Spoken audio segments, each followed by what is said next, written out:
محرم ہے، اس محرم میں روٹین یہ ہے کہ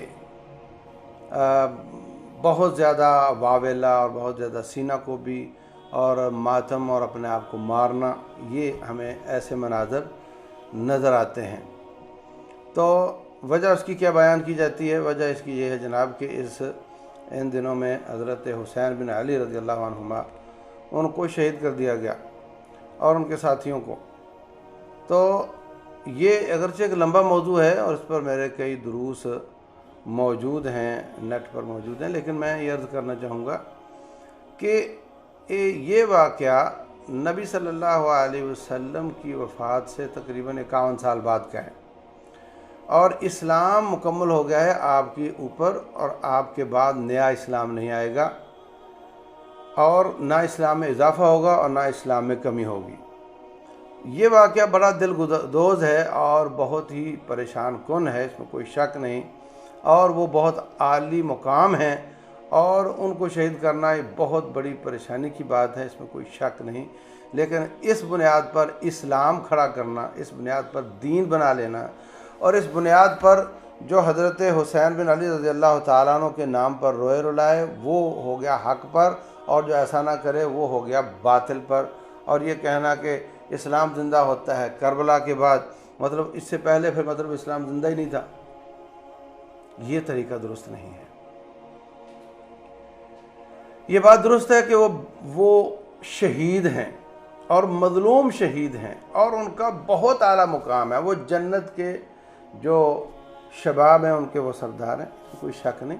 لیکن ان کی وجہ سے ان کی محبتوں کو باور کروا کر کوئی یہ کہے کہ اب اسلام میرے ساتھ ہے اور اس کے ساتھ اسلام نہیں ہے، یہ بات درست نہیں۔ ان کا واقعہ، اس کے کیا پس منظر تھا، یہ تو ایک لمبی بات ہے، میں نہایت اختصار کے ساتھ بات کرنا چاہتا ہوں کہ حضرت حسین بن علی رضی اللہ عنہما جب چلے ہیں کوفے کی طرف، تو ان کو کبار صحابہ کرام نے منع کیا ہے۔ اگر یہ کفر اسلام کا مارکہ ہے تو منع کیوں کیا؟ پھر انہوں نے کہا، ان کے اپنے بھائی محمد بن علی، جن کو لوگ محمد بن حنفیہ کہہ دیتے ہیں، وہ ان کے حقیقی بیٹے ہیں حضرت علی رضی اللہ عنہ کے۔ انہوں نے کہا میں آپ کے گھوڑے کے سامنے لیٹ جاؤں گا اگر آپ رک سکتے ہوں تو، آپ بالکل نہ جائیں۔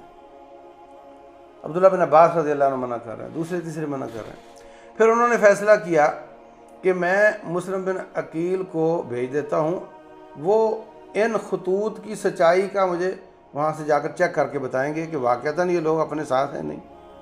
وہ گئے، لوگوں نے ان کا والہانہ استقبال کیا، انہوں نے خط لکھ دیا، جی واقعتاً جنہوں نے خط لکھا وہ واقعتاً ہمارے ساتھ ہیں۔ انہوں نے سفر کا ارادہ کر دیا۔ اگر وہ یہ رپورٹ کرتے کہ نہیں وہ ہمارے ساتھ نہیں ہیں، جھوٹ بول رہے ہیں، غدار ہیں، تو یہ نہیں جاتے تھے، یہ نہیں جاتے تھے۔ تو اس کا مطلب پھر اسلام تو غالب ہوتا ہی نہیں، اسلام تو رہ جاتا غلبے سے۔ ایسا نہیں ہے، بلکہ اس سے پہلے نبی صلی اللہ علیہ وسلم اسلام غالب کر کے گئے ہیں، اسلام غالب ہو چکا تھا، اور یہ چپکلش ساری مسلمانوں کے بیچ کی تھی، دونوں طرف مسلمان تھے، ایک طرف کافر ایک طرف مسلمان نہیں تھے۔ مسئلہ یہ تھا کہ حضرت معاویہ بن ابی سفیان رضی اللہ عنہ نے اپنے بیٹے کی خلافت کی بیعت لے لی ہے، یہ بہت غلط ہو گیا ہے، باپ کے پاس بیٹا ہم نہیں آنے دیں گے، یہ غلط طریقہ ہے۔ بلکہ ان کو چاہیے کہ جو زیادہ سینئر ہے، جو زیادہ قابل ہے، اس کو خلافت دیں، اپنے بیٹے کو کیوں دی ہے؟ یہ تو خلافت ملوکیت کی طرف جا رہی ہے اور ہمارے زمانے میں جا رہی ہے، ہم اس کو نہیں ہونے دیں گے۔ اس بات پر وہ کھڑے ہوئے ہیں، نہ یہ کہ کفر اور اسلام کا مارکہ ہے۔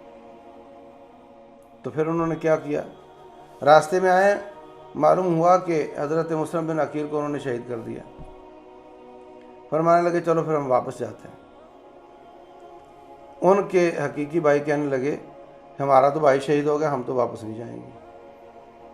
کہنے لگے لا خیر فی حیات بعدکم، تم جاؤ اور میں واپس چلا جاؤں، ایسی زندگی میں کوئی خیر نہیں، میں بھی تمہارے ساتھ جاتا ہوں۔ تو یہاں پر پہلے ارادہ اس غلطی کی اصلاح تھا، اب ارادہ ہے ظلم کا بدلہ۔ گئے، وہاں پہنچے، اگر آپ نقشہ دیکھیں تو کوفہ اس طرف ہے، کربلا اس طرف ہے۔ حالات دیکھیں کہ یہاں پہ نہ بدلہ ہو سکے گا اور نہ اصلاح ہو سکے گی۔ معلوم نہیں کیا ہوا، وہاں سے وہ شام کے راستے پر چل نکلے ہیں۔ ان ظالموں نے وہاں بھی ان کو گھیر لیا ہے، اور وہاں پر انہوں نے 3 مطالبے پیش کیے ہیں۔ نمبر 1، مجھے واپس جانے دو۔ نمبر 2، مجھے یزید کے پاس جانے دو۔ نمبر 3، مجھے سرحدوں پر جانے دو۔ یہ تمام کتابوں میں لکھا ہوا ہے۔ تو اگر اس کو وہ کفر اسلام سمجھتے تھے تو پھر سرحدوں پر کیا کرنا جانا چاہ رہے ہیں؟ اور چند لوگوں کی شہادت پر واپسی کا ارادہ کیوں فرما رہے ہیں؟ اس لیے کہ وہ سمجھتے تھے کہ یہ جس غلطی کی اصلاح کے لیے ہم جا رہے ہیں وہ ہوگی نہیں اور الٹا نقصان ہو جائے گا۔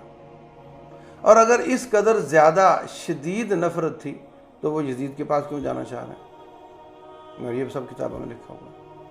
تو حقیقت یہ ہے کہ ان ظالموں نے جنہوں نے خط لکھے تھے ان کو معلوم تھا یہ اگر یزید کے پاس چلے گئے تو رات کھل جانا کہ کس کس نے خط لکھے تھے، اور ہماری گردنیں کٹ جانی ہیں۔ اس لیے مدعا ختم کرو، گواہ ختم کرو تاکہ ہماری جانیں بچ جائیں۔ ان کوفے والوں ظالموں نے اپنے آپ کو بچانے کے لیے ان کو ظلم کر کے شہید کیا ہے۔ میں اس پر یزید کو بری عظمہ نہیں کہہ رہا۔ جو بھی کسی کی حکومت میں غلط ہوتا ہے اس کا الٹیمیٹ ذمہ دار حکمران ہی ہوتا ہے، اس میں کوئی شک کی بات نہیں۔ لیکن اس بات پر نیا دین کھڑا کر کے یہ کہنا کہ اب جناب جو اس سائیڈ والے ہیں وہ کافر ہیں اور اس سائیڈ والے مسلمان ہیں، یہ طریقہ درست نہیں۔ وہ بھی دونوں سائیڈیں مسلمان تھیں، اور آج بھی جو حق کی بات کرتا ہے وہ بھی مسلمان ہے۔ ہمیں اسلام کے مکمل ہونے کے 50 سال 51 سال بعد جو واقعہ ہوا ہے اس کی وجہ سے امت کو تقسیم نہیں کرنا چاہیے۔ البتہ ان آل بیت اطہار کے لیے دعائیں ضرور کرنی چاہیے، ان سے محبت کا اظہار ضرور کرنا چاہیے، اور ان کی محبت ہمارے ایمان کا جز ہے، اور ان کے لیے ہر قسم کے ترس کے اور ہر قسم کی شفقت کے اور دعاؤں کے جذبات ہمارے پاس ہونے چاہیے۔ اور آج جو آل رسول دنیا میں موجود ہیں، اگر یقین ہو کہ آل رسول ہے اس کے ساتھ اچھا سلوک کرنا یہ ہمارے ایمان کا حصہ ہے۔ لیکن یہ جو طریقہ وہ امت میں در آیا ہے یہ طریقہ درست نہیں۔ واللہ اعلم، صلی اللہ وسلم وبارک علی نبینا محمد۔